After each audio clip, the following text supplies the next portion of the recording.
Yo guys, welcome to another review. Today we're going to be talking about one of my favorite Godzilla movies, Godzilla 2014. This movie was directed by Gareth Edwards and starred Bryan Cranston and Elizabeth Olsen. This movie exceeded my expectations, and I'm going to talk about why in a minute. Controversies first. Let's talk about the controversies surrounding this movie. The biggest complaint I saw was that Godzilla was only in 11 minutes out of the movie's 2 hours and 3 minutes. Now, I disagree with this argument, and here's why. It adds so much tension, mystery, and suspense. The biggest complaints about most kaiju movies are that the monsters get too much screen time, and for some movies, I kind of agree. But here, no way. This movie doesn't overdo it. It picks the perfect time to show the kaijus when necessary. Writing now, the writing was also very good. The start was super sad and set up the character in a very raw way.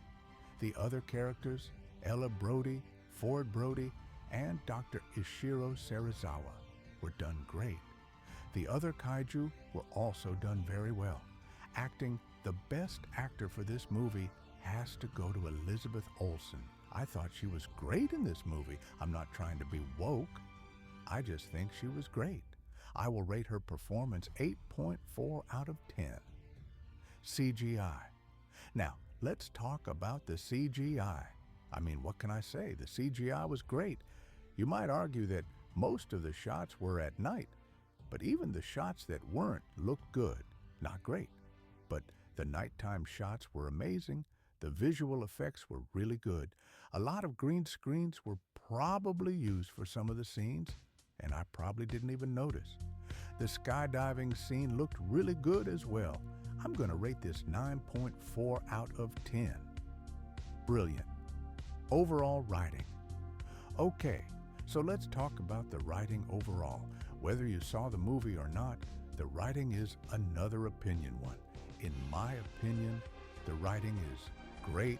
Some people say it's a slow movie, but I don't know what they're talking about. What's the alternative?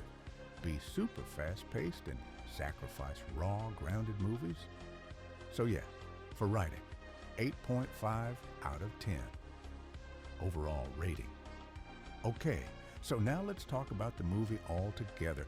All aspects put together, how does it work out? Well, I would rate it 9.3 out of 10. Now, for some that might be generous, but when I watch a movie, I don't criticize every little detail like a lot of these reviewers nowadays do. I watch a movie and just switch my brain off, and then I can like or dislike the movie after. Okay, guys.